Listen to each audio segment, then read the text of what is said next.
Ini adalah hari pertama Maya memutuskan untuk menjalani hidupnya sepenuhnya. Cukup sudah.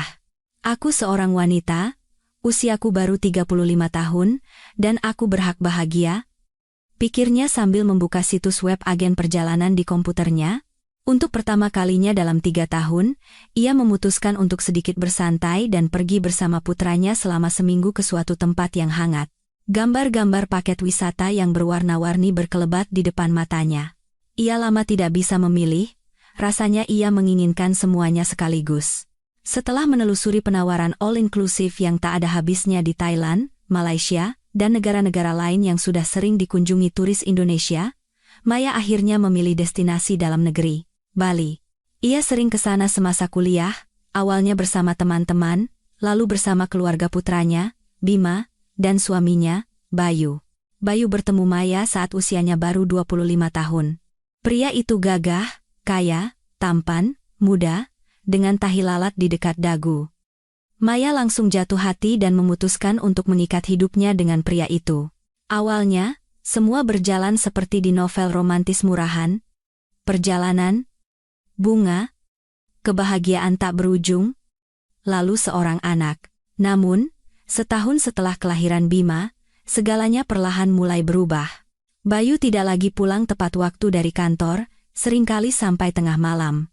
Perjalanan dinas suaminya berubah menjadi perjalanan bulanan, biasanya keluar pulau.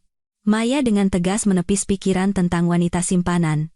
Tetapi Bayu terus memberikan alasan baru. Pembicaraan tidak membuahkan hasil. Suaminya dengan tegas menyangkal segalanya. Meskipun begitu, Maya terus mencintainya. Ia meminta Bayu untuk lebih sering di rumah, setidaknya demi Bima, tetapi suaminya juga tidak menunjukkan perhatian khusus pada putranya. Ia hanya memberi uang pada Maya dan menghilang. Suatu malam, ia kembali menghilang. Hanya saja kali ini, untuk selamanya. Hampir setiap hari, pikiran Maya kembali ke hari yang menentukan itu, memutar ulang setiap menit dalam ingatannya, dan awalnya ia menangis. Kemudian, air matanya seakan habis. Ia menahan diri sekuat tenaga agar tidak menunjukkan keputusasaan dan kesedihannya di depan Bima, yang sampai sekarang mengira ayahnya sedang dalam perjalanan dinas yang sangat panjang. Kemarin, Maya telah bertekad bahwa ini adalah terakhir kalinya ia memutar ulang skenario itu di kepalanya. Malam itu di bulan Februari, sudah hari ketiga Maya mondar-mandir di apartemen dengan ponsel di tangan. Bayu pergi dinas ke Kalimantan dan seharusnya sudah kembali 3 hari yang lalu. Ponselnya tidak aktif, dan pesannya tidak dibalas. "Mama kenapa sedih?" tanya putranya yang berusia 5 tahun. "Bima, aku tidak sedih. Kenapa kamu belum tidur?" Anak itu menghela napas, berbalik, dan berjalan gontai ke kamarnya. Bima tidak menyadari ada sesuatu yang terjadi pada ayahnya. Bayu memang sangat jarang berkomunikasi dengannya, dan dalam 6 bulan terakhir, ia bahkan tidak pernah masuk ke kamar putranya. Karena itu, ketiadaan sang ayah tidak mengubah apapun dalam kehidupan masa kecilnya yang biasa. Maya menelepon perusahaan tempat suaminya bekerja sebagai manajer mitra. Bayu mengatakan bahwa mereka akan membuka pabrik produksi baru di Kalimantan, sehingga ia harus terbang ke sana. Maya berhasil menghubungi direktur utama perusahaan itu. "Selamat siang, Pak Wirawan," katanya dengan cemas. Ia pernah beberapa kali mengikuti acara perusahaan dan kenal dengan direktur itu. "Saya ingin menanyakan tentang perjalanan dinas suami saya.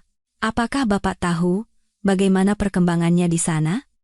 Soalnya, saya tidak bisa menghubungi Bayu, padahal dia seharusnya sudah pulang 3 hari yang lalu." "Perjalanan dinas apa?" sang direktur terkejut. "Maya, Anda bicara tentang apa?" Wanita itu hampir menjatuhkan gagang telepon. "Bukankah perusahaan Anda membuka pabrik baru di Samarinda?" "Tidak, kami tidak punya pabrik di Samarinda, dan tidak ada rencana untuk itu. Lagi pula, Bayu memberitahu saya bahwa dia mengambil cuti 2 minggu di luar tanggungan." "Cuti?"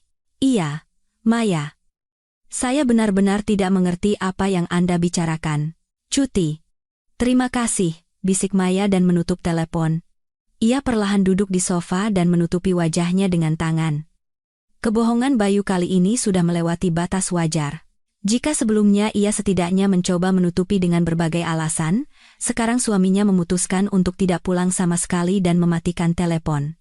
Terus menoleransi hal seperti ini sudah di bawah martabatnya. Tentu saja, seharusnya ia sudah pergi lebih awal, sejak tanda-tanda pertama adanya wanita simpanan, tetapi demi Bima, Maya tetap bersama Bayu. Suaminya bisa menjamin kehidupan yang layak, pendidikan, dan perjalanan untuk anaknya. Jika meninggalkan Bayu, Maya harus membesarkan anak sambil bekerja. Entah berapa lama ia akan bertahan dalam kondisi seperti itu, dan bagaimana nasib Bima. Tentu saja, itu bukan satu-satunya alasan mengapa Maya enggan meninggalkan suaminya. Ia masih mencintainya, terlepas dari perilaku Bayu yang menjijikkan. Tapi sekarang, ia harus menguatkan diri. Cukup sudah direndahkan. Banyak wanita yang bercerai dan bisa membesarkan beberapa anak sendirian, dan dengan Bima, Maya pasti bisa. Pikiran-pikiran ini terputus oleh dering telepon. Entah kenapa, Pak Wirawan menelepon kembali. Maya, ini saya lagi. Jadi begini, tadi ada yang menelepon saya. Ya, Bayu memang di Kalimantan. Bukan di pabrik, kata direktur itu dengan cepat dan ragu-ragu. Sepertinya, mungkin lebih baik tidak dibicarakan lewat telepon. Bagaimana kalau saya ke tempat Anda sekarang? Maya setuju. Ia merapikan rumah sebisanya dan menunggu Pak Wirawan. Kantor perusahaan Bayu hanya berjarak 10 menit dari rumah, jadi tak lama kemudian bel pintu berbunyi. Setelah menyapa, direktur itu masuk ke apartemen. Mereka duduk di sofa dan terdiam selama sekitar 15 detik. Direktur itu seolah tidak bisa menemukan kata-kata, tidak tahu harus mulai dari mana. Maya, mulainya sambil menghela napas berat. Jadi, Bayu, dia pergi ke pedalaman Kalimantan, ke Sungai Mahakam, untuk arung jeram. Mereka sering pergi ke sana? Sering? Maya tak henti-hentinya terkejut dengan penemuan baru tentang kehidupan pribadi suaminya. Ya, tapi sekarang, bukan itu masalahnya. Tepat setelah telepon Anda, seorang rekan masuk ke ruangan saya dan menyampaikan informasi dari Kalimantan. Di sana sedang terjadi peningkatan debit air secara tiba-tiba. Arung jeram tentu saja dilarang dalam kondisi seperti itu, tapi apa? Katakan saja. Maya tidak tahan lagi, tapi Bayu tetap memutuskan untuk turun ke sungai. Dan hanyut. Bagaimana bisa? Wanita itu menjadi pucat. Maya, ada apa dengan Anda? Perlu saya panggil ambulans? Tanya Pak Wirawan dengan cemas. Tidak perlu. Apa dia meninggal? Masalahnya, itu terjadi bukan di bagian sungai yang biasa, melainkan di dekat anak sungai. Ada arus bawah yang sangat kuat di sana, jadi jasad Bayu belum berhasil ditemukan. Tapi tim SAR mengatakan bahwa tidak ada harapan Bayu ditemukan dalam keadaan hidup. Maya seakan dipukul benda tumpul. 15 menit yang lalu, ia mengutuk Bayu dan bertekad akan meninggalkannya, dan sekarang ia mengetahui bahwa suaminya telah tiada. Maya menatap kosong ke depan, di hadapannya, seperti dalam film bisu, berkelebat cuplikan-cuplikan kehidupan mereka. Pak Wirawan pergi ke dapur dan membawakan segelas air. Tapi saya janji. Direktur itu menenangkan Maya, perusahaan akan membantu Anda dengan warisan dan semua urusan hukum. Tapi bagaimana mungkin jika jasad Bayu belum ditemukan? Siapa tahu dia masih hidup? Seseorang bisa dinyatakan meninggal tanpa penemuan jasad. Saya mengerti keengganan Anda untuk menerima kehilangan ini, tapi saya sudah diyakinkan bahwa tidak ada peluang Bayu selamat. Maya sudah tidak lagi mendengarkan apa yang dikatakan Pak Wirawan. Air mata mengalir deras dari matanya, ia tidak tahu bagaimana harus melanjutkan hidup. Setelah sedikit menenangkan diri, ia mengantar direktur itu pergi dan duduk di dapur. Mama, kenapa menangis? Maya tidak sadar Bima masuk ke dapur. Apa? Mama tidak menangis, hanya matanya berair. Kenapa kamu belum tidur lagi? Aku dengar Mama bicara dengan Om-Om. Itu Om dari kantor Ayah. Ayah di mana? Ayah. Maya terdiam. Ia tidak tahu harus berkata apa selanjutnya, memberitahu anak 5 tahun tentang kematian ayahnya. Ia tidak mau menceritakan bahwa ayahnya sudah pergi ke surga juga tidak. Akhirnya, Maya memutuskan untuk mengulur waktu sampai Bima bertanya lagi tentang ayahnya. Ayah. Lagi-lagi sedang dalam perjalanan, seperti biasa, hanya saja kali ini, dia akan lebih lama di sana. Dia melakukan apa di sana? Bima berada pada usia di mana anak-anak tak henti-hentinya bertanya, dan sekarang, menjawab pertanyaan-pertanyaan ini terasa sangat sulit bagi Maya. Dia sedang menemukan dunia-dunia baru, menjelajahi gunung, danau, laut, pokoknya bekerja sambil berpetualang. Aku juga mau menemukan dunia-dunia baru. Nanti kalau kamu sudah besar, kamu bisa menemukan apapun yang kamu mau. Sekarang kamu harus tidur. Kamu tahu kan, orang paling cepat tumbuh saat tidur. Jadi, semakin cepat kamu tidur, semakin cepat kamu besar. Ayo, ke tempat tidur. Anak itu berjalan ke pintu, tapi tiba-tiba berhenti, berbalik, dan mengajukan pertanyaan yang selama ini tidak pernah ia tanyakan dalam semua perjalanan dinas Bayu. Kapan ayah pulang? Mama tidak tahu. Maya nyaris tidak bisa menahan diri untuk tidak menangis di depan anaknya. Masih sangat lama. Perjalanannya sulit dan panjang. Dia harus menyelesaikan tugas-tugas berat. Menemukan dunia baru tidak bisa dalam seminggu, kamu tahu kan? Bima mengangguk dan pergi ke kamarnya. Untuk pertama kalinya dalam beberapa tahun, Maya bahkan sedikit bersyukur suaminya hampir tidak pernah memberi perhatian pada anaknya. Ia tidak bisa membayangkan bagaimana menjelaskan kejadian ini pada Bima jika Bayu adalah ayah yang perhatian dan penuh kasih. Sekarang, ada kemungkinan anak itu setelah beberapa waktu akan melupakan ayahnya sama sekali dan bahkan tidak akan bertanya lagi. Tentu, bertahun-tahun kemudian, ketika Bima menjadi remaja, ia harus menceritakan seluruh kebenarannya. Tapi itu nanti. Sekarang, yang terpenting bagi Maya adalah menjaga kesehatan mental putranya semaksimal mungkin dan tidak membebaninya dengan berita yang mengganggu. Tapi bagaimana dengan dirinya sendiri? Perselingkuhan, kehidupan ganda, dan kelakuan aneh Bayu lainnya tidak meringankan kesedihannya atas kematiannya. Maya sudah tahu sebelumnya bahwa ia mencintai suaminya. Tetapi sekarang perasaan itu terasa lebih kuat. Ia berada dalam perangkap psikologis. Jika pada saat ia bertekad meninggalkan suaminya, Maya bisa menekan perasaan dan keterikatannya dengan kemarahan dan sakit hati, sekarang hal itu tidak mungkin lagi. Ia tidak bisa membenci dan marah pada orang yang telah tiada. Perselingkuhannya seolah terhapus dari ingatannya, ia hanya mengingat momen-momen positif dari hubungan mereka. Sebagian besar momen bahagia terjadi di awal kebersamaan mereka, dan kenangan dari masa itulah yang kini membanjirinya. Ia masuk ke kamar dan mengambil album keluarga dari rak.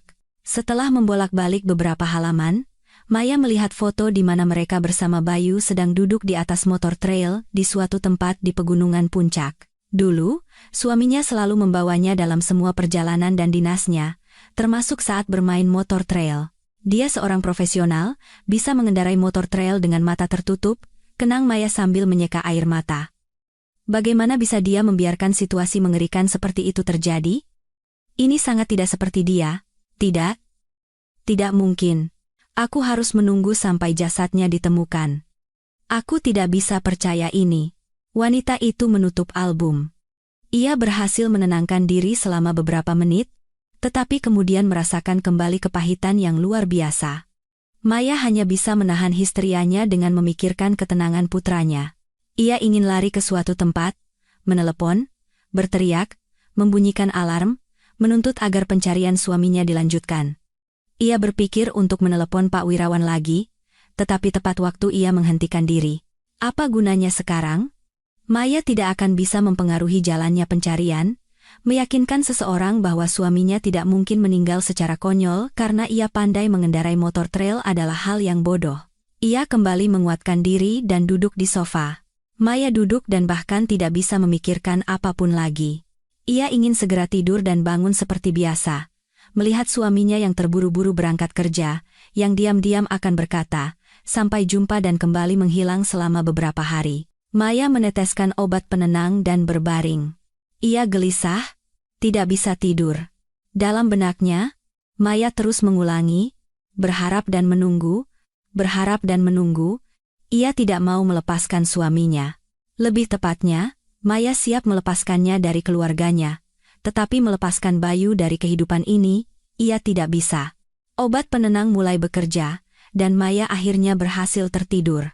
Setiap hari, kata-kata berharap dan menunggu semakin jarang terdengar di kepalanya. Bayu secara resmi dinyatakan meninggal, meskipun jasadnya tidak pernah ditemukan. Pak Wirawan menepati janjinya. Membantu mengurus warisan, memberikan dukungan finansial, dan memberinya pekerjaan jarak jauh di perusahaan. Maya berhasil menyeimbangkan antara membesarkan anak dan mencari nafkah. Tapi ia tetap tidak bisa melepaskan suaminya. 3 tahun masa berkabung yang sebenarnya.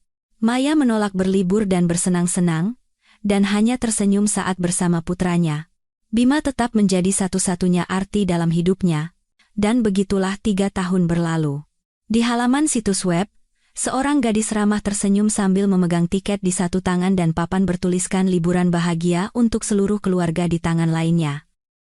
Maya menghela napas berat dan menekan tombol beli. "Bima," seru Maya dengan suara keras setelah melakukan pembelian. "Minggu depan kita terbang liburan ke Bali." Selama 7 hari ia bersiap untuk perjalanan bersama putranya, dan persiapan itu tidak hanya dalam hal barang bawaan, tetapi juga dalam hal penerimaan psikologis akan kehidupan barunya, citra barunya, bukan citra janda yang berduka, yang suaminya pertama-tama menipunya selama beberapa tahun dan kemudian meninggal dalam kecelakaan, melainkan citra seorang wanita yang menjalani hidup sepenuhnya. Waktu berlalu sangat cepat, dan Maya bahkan tidak menyadari seminggu telah berlalu. Sudah waktunya berangkat ke bandara. Sesampainya di sana, ia duduk di ruang tunggu. Terakhir kali Maya berada di bandara adalah 5 tahun yang lalu bersama Bayu, ketika mereka menitipkan putra mereka pada neneknya dan memutuskan untuk berlibur seminggu di Singapura. Kenangan kembali membanjirinya. Tetapi ia berhasil menepisnya. Maya menggandeng tangan Bima dan di tengah kerumunan orang yang tak ada habisnya, mereka menuju area keberangkatan. Di dekat pintu keberangkatan, orang-orang sudah lebih sedikit, dan mereka duduk di dekat gerbang mereka. Maya memandangi sesama penumpang yang juga menunggu penerbangan ke Bali. Suasana hati kebanyakan orang ceria. Sebagian besar dari mereka mungkin akan berlibur. Sekelompok anak muda tertawa terbahak-bahak melihat video dari internet. 2 wanita tua membolak-balik koran yang biasanya ada di rak bandara. Beberapa baris di belakang, duduk sepasang kekasih. Seorang gadis pirang berusia sekitar 25 tahun, dan seorang pria bertopi lebar serta berkacamata. Sulit menentukan usia pria itu karena ia duduk membelakangi dan sedikit menundukkan kepala ke arah pasangannya, sehingga wajahnya sepenuhnya tertutup oleh topi. Pria itu dengan antusias menceritakan sesuatu kepada gadis itu, tetapi dari raut wajahnya, tidak bisa dikatakan bahwa ia tertarik. Ia terpaku pada ponselnya dan tidak bereaksi sama sekali terhadap ceritanya. Maya tidak melanjutkan pengamatannya terhadap hubungan menarik antara pria bertopi dan pasangannya, dan ia sendiri mengalihkan perhatiannya ke ponsel. 15 menit kemudian, seorang penyiar mengumumkan panggilan untuk naik ke pesawat. Maya dan Bima sampai di kursi mereka. Anak itu duduk di dekat jendela, dan ibunya di sebelahnya. "Bima, ini penerbangan sadarmu yang pertama, kan?" kata sang ibu dengan gembira kepada putranya. Terakhir kali mereka terbang bersama adalah saat Bima belum genap berusia 2 tahun. "Keren banget, Ma. Senangnya kita terbang berdua. Kamu mungkin tidak ingat bagaimana rasanya terbang dulu?" tanya Maya dan dengan ngeri menyadari bahwa seharusnya ia tidak menanyakan itu. Anak itu berpikir sejenak, menatap keluar jendela. Enggak ingat sama sekali." Maya menghela napas lega. Ia khawatir dalam ingatan Bima akan muncul gambaran-gambaran yang berhubungan dengan ayahnya. Selama 3 tahun terakhir, anak itu hampir tidak pernah mengingat ayahnya, hanya bertanya di awal-awal tentang perjalanannya untuk menjelajahi dunia baru.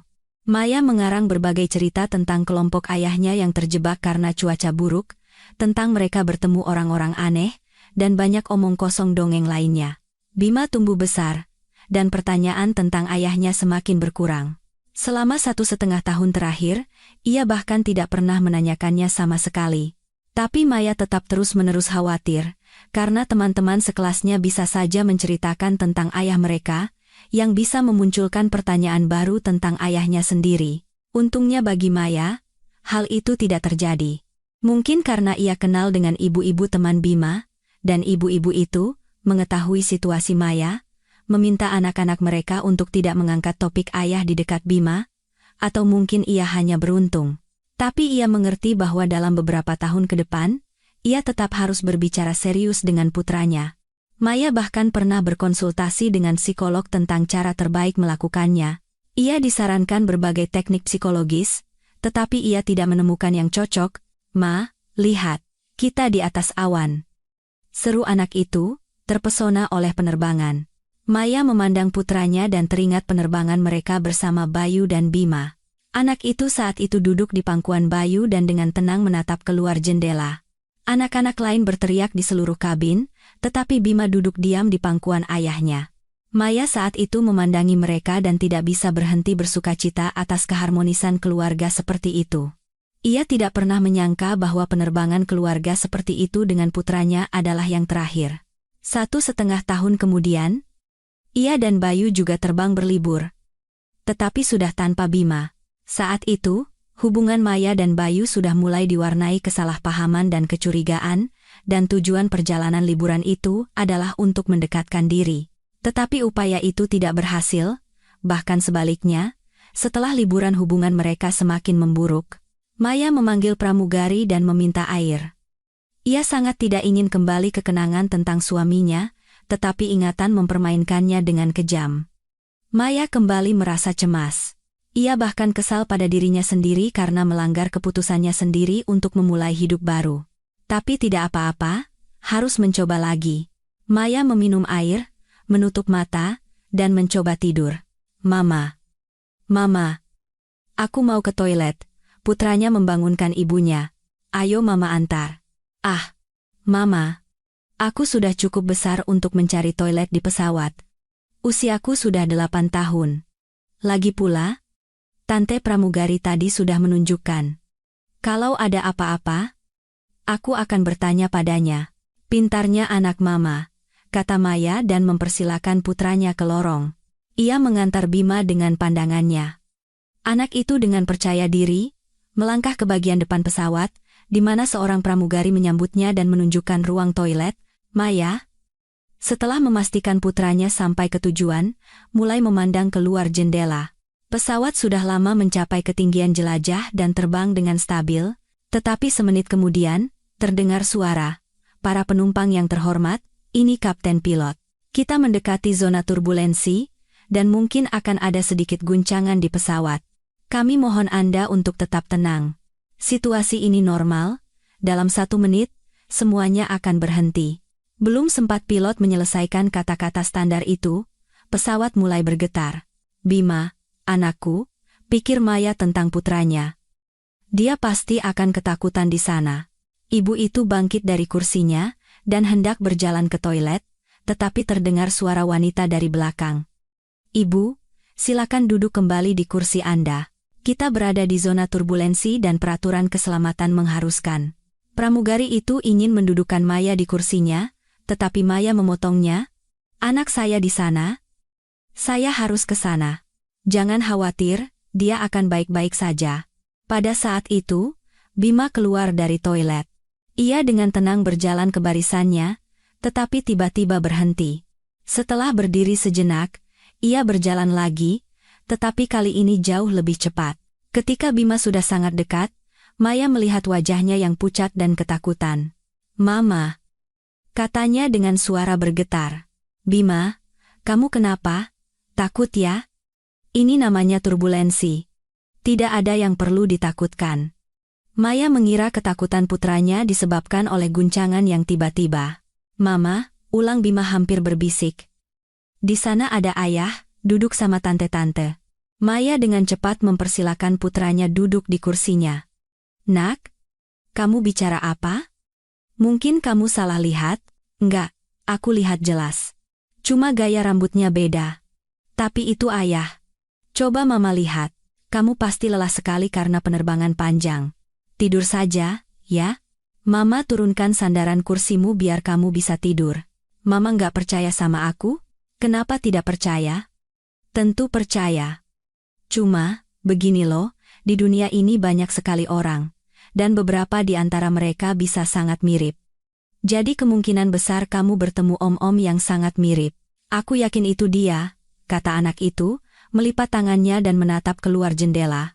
Maya sadar bahwa mencoba meyakinkan putranya sia-sia. Terlebih lagi, Sulit baginya untuk mempertahankan nada tenang dan santai, berpura-pura di depan putranya bahwa semuanya baik-baik saja. Di dalam hatinya, ia jauh lebih cemas daripada Bima. Ia sendiri mencoba meyakinkan dirinya bahwa tidak mungkin ada Bayu di sana. Mungkin ingatan anak itu dari penerbangan masa kecilnya kembali muncul, sehingga ia merasa ayahnya juga terbang di suatu tempat di sana. Tampaknya, untuk memastikannya cukup mudah, hanya perlu berdiri, berjalan ke toilet, dan kembali. Tetapi Maya tidak berani melakukannya. Bagaimana jika di sana memang duduk orang yang sangat mirip dengan Bayu? Itu bisa benar-benar membuatnya kehilangan keseimbangan. Sepanjang sisa penerbangan, Maya tidak beranjak dari kursinya. Ia bahkan takut untuk menoleh ke arah lorong. 1,5 jam kemudian, pesawat mulai turun, dan 20 menit kemudian mendarat dengan selamat. Para penumpang bergegas bangkit dari kursi mereka dan mulai mengambil barang-barang dari kompartemen atas, padahal pesawat bahkan belum berhenti di Garbarata. Maya bukan termasuk kelompok orang yang selalu terburu-buru, dan tidak ingin berdiri 5 menit dengan pakaian lengkap di lorong bersama putranya. Ia memutuskan untuk menunggu sambil duduk sampai pintu dibuka, dan sebagian besar orang meninggalkan pesawat. Maya duduk dengan tenang dan mengamati orang-orang yang berdiri. Pada saat itu, seorang pria di salah satu barisan depan bangkit dari kursinya dan meraih barang-barangnya. Maya langsung sadar bahwa pria inilah yang dikira Bima sebagai ayahnya. Pria itu memang sangat mirip dengan Bayu, hanya wajahnya sedikit lebih gemuk dan potongan rambutnya lebih pendek. Ia meraih topinya, dan Maya melihat tahi lalat di dekat dagunya. Ini tidak mungkin, pikirnya. Tidak. Ini pasti mimpi. Kebetulan yang konyol. Aku tidak mau percaya ini. Ini gila. Maya gemetar. Sangat sulit baginya untuk menyembunyikan emosinya, tetapi demi putranya ia melakukannya. Sementara itu, pria itu mengenakan topi lebarnya, menggandeng tangan gadis pirang itu, dan juga berdiri di lorong. Topi itu kembali menutupi wajahnya dari pandangan Maya. Orang-orang mulai keluar, dan beberapa menit kemudian, ia menyuruh Bima bersiap-siap. Maya sengaja menunggu lebih lama dari biasanya agar tidak sengaja bertemu dengan pria itu. Keluar dari pesawat melalui Garbarata, ia tidak bisa melewati seorang petugas maskapai yang berdiri di dekat konter. Maya sadar bahwa gadis ini bertanggung jawab atas penerbangan lain, tetapi ia perlu sedikit meluapkan emosi dan memproses situasi ini. Maaf, bisakah saya tahu apakah seseorang terbang bersama saya? Mbak, mohon maaf, tapi saya sedang menunggu keberangkatan penerbangan lain. Tapi secara teori, Anda bisa membuka basis data, kan?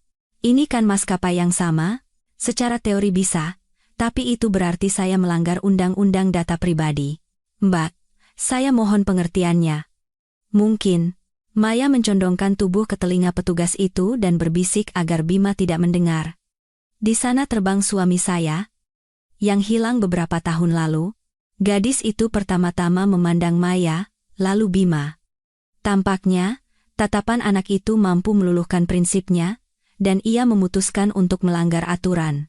Gadis itu mengetik sesuatu di layarnya dan berkata, "Sebutkan nama lengkapnya, Bayu Krishna. Di penerbangan Anda, tidak ada orang dengan nama itu." Sudah. Saya sangat menyesal. Tapi saya mohon Anda untuk menyingkir dan jangan ceritakan kepada siapapun tentang apa yang saya lakukan. Tentu saja. Jawab Maya bingung. Maaf. Ia menggandeng tangan Bima dan perlahan berjalan ke ruang pengambilan bagasi. Maya memandangi sabuk hitam tempat koper-koper berjalan perlahan. Dari sudut matanya, ia kembali melihat pria bertopi itu. Ia sudah mengambil bagasinya dan bersama pasangannya berjalan menuju pintu keluar. Untunglah itu bukan dia, pikir Maya. Kalau tidak, aku tidak tahu apa yang akan aku lakukan. Bisa ada kebetulan seperti itu. Ya, tapi tahi lalat itu. Tidak.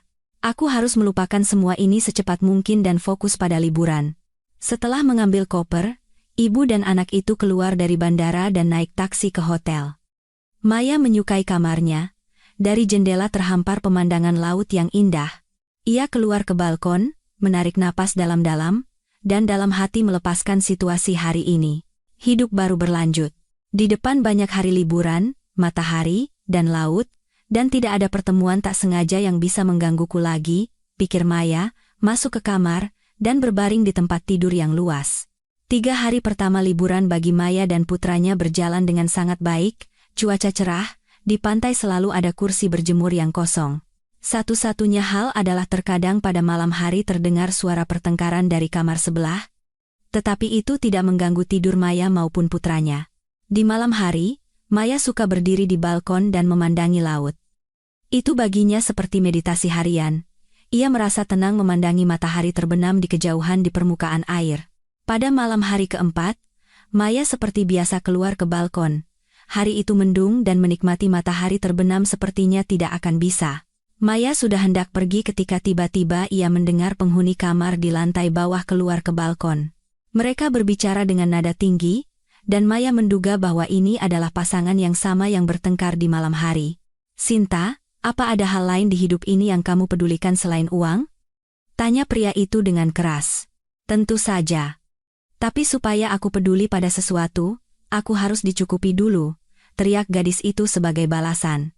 Maya memutuskan untuk tetap di sana. Bukan karena ia suka menguping, tetapi kali ini ia menjadi penasaran sampai sejauh mana arogansi gadis muda itu bisa pergi. Selain itu, suara pria itu terdengar familiar baginya. "Memangnya aku tidak mencukupimu?" lanjut pria itu bertanya. "Kamu bercanda? Kamu membawaku ke tempat kumuh ini, di Bali yang terlupakan ini, aku maunya Siprus, Maladewa, Bali yang mewah, paham? Tapi Sinta, ini bukan tempat kumuh, ini hotel bintang 4. Kalau dulu om-om kaya yang menghiburmu dengan Maladewa, itu karena mereka hanya menginginkan tubuhmu. Dan kamu butuh apa lagi? Tentu saja lebih. Aku mencoba mengajarimu sesuatu, menjelaskan, membuatmu sedikit lebih pintar. Dasar kamu membosankan? Katanya masih muda, tapi kelakuanmu seperti orang tua kolot. Aku tua? Baiklah." Suara pria itu menjadi sedikit lebih pelan. "Tapi aku akan memberitahumu sebuah rahasia. Kamu juga tidak bertambah muda. Dan seiring bertambahnya usia, apa yang membuat pria-pria kaya mengejarmu akan hilang. Lalu apa yang tersisa? Kamu akan menjadi wanita 40 tahun dengan otak anak 12 tahun. Maya membeku. Ketika pria itu berbicara lebih pelan, ia sadar bahwa itu adalah suara suaminya, Bayu. Tidak mungkin salah. Ia tidak langsung mengenalinya hanya karena ia hampir tidak pernah melihat suaminya berteriak. Semua pertengkaran dan kesalahpahaman mereka berlangsung, entah dengan tenang atau dalam diam. Terkadang, keheningan bekerja jauh lebih kuat pada seseorang daripada teriakan, dan dalam pernikahan Maya dan Bayu, kedua belah pihak memahaminya. Tetapi ketika pria di lantai bawah mengucapkan, "Lalu apa yang tersisa?" Maya tidak ragu lagi. Itu adalah kalimat favorit Bayu. Ia menggunakannya dalam setiap perdebatan dan setiap percakapan sulit, seolah bertanya kepada lawan bicaranya. "Kamu sekarang tidak setuju denganku, lalu apa yang akan terjadi? Apa yang tersisa?" Tetapi pada lawan bicara Bayu hari ini, sepertinya itu tidak berpengaruh sama sekali. Ia tertawa terbahak-bahak. "Kamu dengar tidak apa yang kamu katakan? Di usia 40, aku akan terlihat lebih baik daripada semua mantan dan pacar masa depanmu digabungkan," katanya sambil tertawa dan keluar dari balkon, membanting pintu dengan keras. Pria yang diduga Bayu itu masih berdiri sebentar, membuka pintu, mulai mengatakan sesuatu, dan masuk ke dalam kamar. Maya terkejut. Ia ingin mendengar suara itu lagi untuk benar-benar memastikan dugaannya. "Bima, Mama ada urusan sebentar." "Ya," kata Maya kepada putranya. Keluar dari balkon, ia menuju pintu keluar. Ia berlari ke koridor, memanggil lift yang sialnya lama sekali tidak datang. Lalu Maya berlari ke tangga, turun 1 lantai, dan menemukan kamar yang berada tepat di bawah kamar mereka. Melupakan semua sopan santun, Maya menempelkan telinganya ke pintu. Betapa rasa ingin tahu seorang wanita bisa membawanya. Pasangan itu terus bertengkar, dan, "Kamu tidak takut kalau aku pergi begitu saja darimu sekarang? Kamu mau pergi kemana, Sinta? Kemana saja? Memangnya di Bali sedikit pria kaya? Pasti ada yang lebih kaya darimu. Nanti kamu akan menyesali kata-katamu. Tapi sudahlah. Aku sudah tidak peduli. Pergi saja kemana kamu mau, dan dengan siapa kamu mau. Aku tidak peduli padamu dan pria-priamu." Dasar tua bangka miskin yang menyedihkan. Nanti juga kamu yang merangkak kembali padaku, meminta maaf, berlutut memohon aku kembali. Kamu boleh berpikir apa saja. Tidak akan ada yang merangkak mengejarmu. Dasar. Merasa seperti putri raja saja. Oh, tidak akan? Kalau begitu, selamat tinggal, kata gadis itu dan melangkah dengan keras ke arah pintu. Maya nyaris tidak sempat menempelkan diri ke dinding. Gadis itu melesat keluar dari kamar dan berlari ke lift, tidak memperhatikan Maya. Astaga! Apa yang aku lakukan? Berdiri di dekat dinding, bersembunyi dari pasangan yang baru beberapa menit aku intip? Memalukan, begitu batin Maya mencelanya. Tetapi perasaannya mengatakan bahwa semua pengintaian ini beralasan. Kebetulan seperti ini tidak mungkin terjadi, pertama di pesawat, lalu tahi lalat, dan sekarang suaranya. Entah Maya sudah gila, atau di balik dinding itu memang ada suaminya yang telah meninggal. Tapi jika hanya ia yang melihat Bayu pada pria ini, itu masih bisa dituding sebagai pikiran yang kalut, tapi Bima juga mengenali Bayu. Dan anak-anak tidak bisa dibohongi. Tentu, beberapa anak suka mengarang teman-teman imajiner, tetapi Bima bukan salah satunya. Jika ia mengatakan melihat sesuatu, berarti ia benar-benar melihatnya. Maya memutuskan untuk berjalan ke jendela di ujung koridor. Ia perlu mengatur napas setelah pengalaman seperti itu. Tapi istirahatnya tidak lama. Pintu kamar terbuka, dan seorang pria keluar darinya. Maya nyaris tidak sempat berpaling ke jendela agar tidak ketahuan lebih awal. Dalam pantulan jendela, ia melihat pria itu mengunci kamar dengan kartu dan berjalan ke lift. Ketika ia menunggu lift, Maya memutuskan untuk mengikutinya. Ia berlari ke tangga dan turun dengan cepat, ingin mengejar lift. Ia berhasil. Mereka berdua sampai di lantai pertama pada waktu yang hampir bersamaan. Maya memandangnya dari belakang. Jika dihilangkan beberapa kilogram berat badan dan beberapa uban di kepala, itu adalah Bayu sejati. Pria itu mengenakan kaos dan celana pendek, jadi tidak sulit bagi Maya untuk mengenali suaminya yang telah meninggal dari penampilan fisiknya. Ia mengikutinya dari jarak 10,15 meter, tidak mengerti tujuan pengintaian ini, tetapi sesuatu mendorongnya untuk terus berjalan. Pria itu sampai di bar, mengambil koktail, dan duduk di dekat meja bar. Permainan detektif semakin memikat Maya. Ia menaikkan kerah blusnya, mengacak-acak rambutnya, dan mengenakan kacamata hitam yang tergantung di dadanya. Maya juga mendekati meja bar dan dengan suara yang dibuat lebih rendah dari biasanya, memesan mojito. Ia meminumnya selama sekitar 5 menit, sementara pria yang mirip Bayu itu menenggak beberapa seloki tequila, diselingi dengan koktail lain. 10 menit kemudian, minuman itu tampaknya mulai bereaksi. Mbak, coba katakan. Maya tersentak. Ia sadar bahwa Bayu sedang berbicara dengannya, tidak ada orang lain di meja bar. Kenapa kalian begitu? Pria itu terdiam, mencoba mencari kata. Begitu apa? Tanya Maya dengan suara rendah. Rumit? Bayu memilih kata yang paling tidak menyinggung. Mungkin itu hanya perasaan Anda. Semuanya jauh lebih sederhana. Nah, itu dia solidaritas wanita. Anda sama sekali tidak tahu situasi saya. Tapi bilang itu hanya perasaan saya.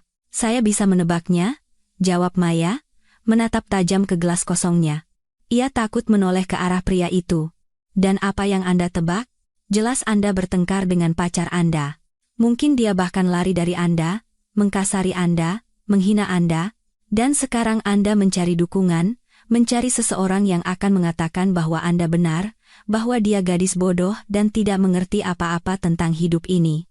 Maya, tanpa ragu menggunakan hasil pengintaiannya. Anda sangat jeli. Saya bahkan sedikit terkejut. Intuisi wanita memang ada, tapi saya harus mengecewakan Anda. Kenapa begitu? Saya tidak akan mengatakan betapa baiknya Anda dan betapa buruknya para gadis. Mungkin dalam kasus Anda, gadis itu memang bodoh, tapi Anda tidak jauh lebih pintar. Wah, Anda berani sekali. Maaf, saya tidak bermaksud menyinggung Anda. Maya sendiri tidak sadar telah beralih ke kekasaran. Tidak, tolong jelaskan apa maksud Anda. Maya menghela napas dan sadar bahwa ia harus mengatakan apa yang sebenarnya ia pikirkan tentang pria seperti Bayu. Yah, Anda para pria kan tidak ada yang memaksa memilih gadis muda dan bodoh. Anda sendiri yang meninggalkan wanita pintar dan dewasa, berselingkuh, lalu mengeluh bahwa mereka hanya menginginkan uang. Anda membaca saya seperti buku terbuka. Anda tahu, ada juga hormon yang membuat kami memilih yang muda. Kedengarannya seperti alasan konyol. Kemampuan untuk melawan dan menahan naluri hewani itulah yang membuat manusia berevolusi dari kera. Anda kan manusia? Kan? Sepertinya begitu. Jadi, untuk apa cerita dongeng tentang hormon ini? Tapi mungkin saya terlalu lancang. Tidak, saya kan yang bertanya pada Anda. Bayu memesan satu seloki lagi dan menenggaknya dalam sekali teguk. Wah, saya mabuk berat. Maaf, boleh satu pertanyaan lagi? Silakan. Kalau Anda begitu pintar dan tahu segalanya, katakan, apa yang harus saya lakukan selanjutnya? Saya tidak tahu. Belajarlah menahan hormon Anda. Tapi saya pikir besok atau lusa, pasangan muda Anda akan kembali kepada Anda. Apa yang harus dilakukan dengannya selanjutnya, itu pilihan Anda. Saya bukan psikolog. Mungkin usir saja dia. Mungkin, jawab Maya, tidak mengerti sama sekali tujuan percakapan ini. Suatu daya tarik pada Bayu tidak membiarkannya pergi begitu saja dan menuntutnya untuk melanjutkan percakapan, meskipun itu berisiko terbongkar. Dengar, apa kita pernah bertemu sebelumnya? Tanya pria itu tepat pada saat Maya memikirkan tentang terbongkar. Saya rasa tidak. Saya baru pertama kali di sini. Nada suara Anda sangat familiar bagi saya. Mungkin Anda salah orang. Maya sadar dan memutuskan untuk segera pergi. Baiklah, semoga sukses dalam kehidupan pribadi Anda. Saya harus pergi. Kita akan bertemu lagi. Mungkin. Maya keluar dari bar dan memanggil lift. Ia sadar bahwa yang menyelamatkannya dari terbongkar hanyalah karena Bayu sudah terlalu banyak minum. Ia sudah tidak lagi meragukan bahwa pria ini adalah Bayu. Jika sebelum percakapan ini masih ada kemungkinan bahwa suaminya yang telah meninggal memiliki saudara laki-laki dengan penampilan dan tahi lalat yang mirip, sekarang ia yakin bahwa ini bukan saudara. Intonasi, tatapan, suara, tingkah laku. Terlebih lagi, ia ingat bagaimana penampilan Bayu saat mabuk. Ia tidak pernah membuat onar, hanya menjadi sedikit lebih banyak bicara, dan perilakunya dengan wanita tidak berubah selama 3 tahun. Hari ini bertengkar dengan pasangannya, dan langsung berbincang manis dengan Maya, sifat yang sama. Sekarang Maya harus memutuskan apa yang harus dilakukan selanjutnya. Mengungkapkan diri? Untuk apa? Lalu apa yang tersisa? Seperti yang akan ditanyakan Bayu. Hanya demi melihat matanya, ia sudah melihat segalanya di mata itu selama bertahun-tahun hubungan mereka. Tapi di sisi lain, hanya karena penasaran. Mengapa ia melakukan hal itu padanya?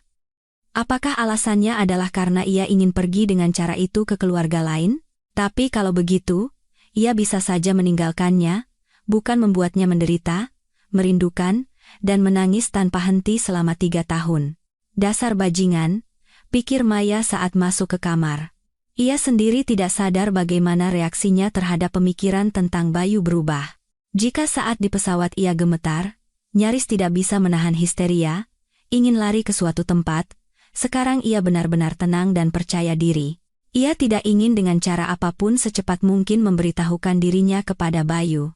Satu-satunya yang mengganggunya adalah rasa ingin tahu. Apakah ada orang lain dari kehidupan masa lalu Bayu yang tahu bahwa ia masih hidup? Siapa namanya sekarang jika di bandara petugas tidak menemukannya dalam daftar penumpang?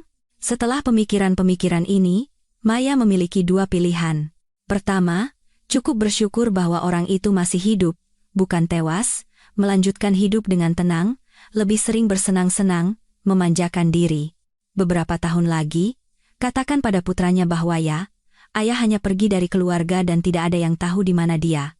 Entah mana yang lebih buruk bagi psikis anak. Kesedihan karena menyadari bahwa ayahnya telah meninggal, atau sakit hati karena ayahnya telah mengkhianati. Maya merasa pilihan kedua lebih baik. Pada akhirnya, ia akan menemukan pria lain yang akan menggantikan ayah kandung Bima. Pilihan kedua, bertemu dengan Bayu tanpa menyembunyikan identitasnya lagi. Maka akan ada percakapan yang sulit, penjelasan, pembelaan diri, mungkin harus berhadapan dengan pacar barunya. Tetapi bahaya utama dengan pilihan ini adalah perasaan Maya. Perasaan itu bisa mempermainkannya dengan kejam, kembali membuatnya merasakan cinta pada Bayu. Tapi Maya menolak pilihan seperti itu, berduka untuk suami yang meninggal secara tragis, sambil mengenang momen-momen bahagia dari kehidupan bersama adalah satu hal. Melihat di hadapannya seorang pembohong, pengkhianat, dan bajingan adalah hal lain. Cinta macam apa yang bisa ada untuk orang seperti itu? Maya belum memutuskan pilihan mana yang akan ia ambil. Ia memandangi Bima yang sedang tidur, menyelimutinya dengan lebih baik, dan menghela napas dalam-dalam. Keesokan harinya, Maya dan putranya seperti biasa bersiap-siap ke pantai. Cuaca membaik dan mereka harus segera pergi untuk mendapatkan kursi berjemur. Di bagian pantai Laut Jawa ini hanya ada tamu hotel, jadi tidak ada kerumunan besar seperti yang biasanya terjadi di resor-resor di Bali. Tetapi saat cuaca bagus, kursi berjemur bisa cepat terisi. Maya berdiri di depan cermin dan memutuskan apa yang akan ia kenakan. Ia memutuskan untuk berjaga-jaga dan mengambil kacamata hitam lain yang jauh lebih lebar, menutupi hampir setengah wajahnya. Selain kacamata, Maya mengenakan topi besar. Ia tidak hanya melindungi diri dari matahari. Jika Bayu tinggal tepat di bawahnya, kemungkinan pertemuan tak sengaja terlalu besar. Maya belum memutuskan apakah akan mendekati mantan suaminya atau tidak. Jadi untuk sementara, sebagai tindakan pencegahan, ia menjaga penyamarannya. Setelah bersiap-siap, ia menggandeng tangan Bima dan pergi ke lift. Lift baru datang setelah beberapa menit. Sepertinya semua tamu pagi itu memutuskan untuk pergi ke pantai. Maya dan putranya masuk ke dalam lift. Lift berhenti di lantai bawah, pintu terbuka, dan seorang gadis berambut pirang masuk ke dalam lift pasangan Bayu yang sama. Kali ini ia berdiri tanpa telepon dan dengan wajah tidak puas. Masih lama nunggunya? Bikin anak banyak-banyak, terus lift jadi penuh, katanya dengan suara yang tidak menyenangkan. Mbak, Anda sopan sedikit bisa? Lift ini untuk semua lantai, tamunya banyak. Saya juga menunggunya sama seperti Anda, jawab Maya dengan tenang. Aku nggak peduli kamu nunggu berapa lama. Gadis itu menatap Maya dengan tajam. Pakai baju butut begitu, masih berani ngomong sama aku. Entah kenapa, Maya sama sekali tidak terganggu dengan apa yang dikatakan pasangan Bayu. Ia merasa lebih superior untuk membalas penghinaan dengan penghinaan. Maya hanya menutup telinga Bima, dan mereka diam-diam sampai di lantai pertama. Di lobi hotel terjadi keramaian. Gadis judes itu langsung hilang di tengah kerumunan, yang membuat Maya senang, karena kemungkinan besar pasangan Bayu itu sedang menuju ke mantan suaminya. Sesampainya di pantai, Maya sadar bahwa ia benar 2 kali. Tadi malam ia mengatakan pada Bayu bahwa gadis itu akan kembali padanya, ternyata lebih cepat dari yang Maya perkirakan. Dan pasangan itu memang sedang menuju ke pantai, ke Bayu, yang tugasnya rupanya adalah mencari kursi berjemur yang kosong. Sialnya, 2 kursi berjemur kosong lainnya berada sangat dekat dengan yang ditemukan Bayu. Mereka berada beberapa baris di belakangnya, dan jika mau, bisa melihat orang yang berbaring dan bahkan mendengar percakapan mereka.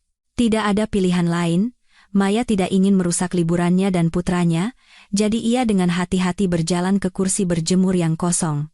Terlebih lagi, dengan penyamarannya, tidak ada yang perlu ditakutkan.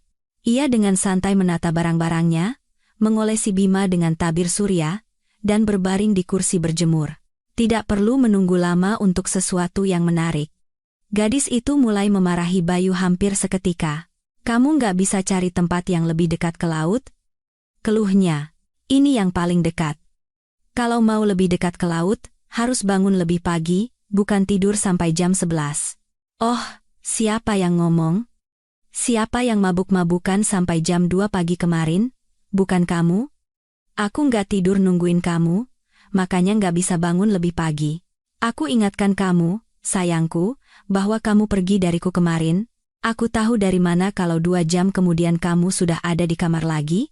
Ini semua akan jadi pelajaran buatmu, biar kamu takut kehilanganku. Bayu tidak menjawab apa-apa, tetapi gadis itu tidak berhenti. Aku sudah berbaik hati, melupakan semua sakit hati, melupakan kebohonganmu, penghinaanmu. Kapan aku menghinamu? Liburan ini bukan penghinaan.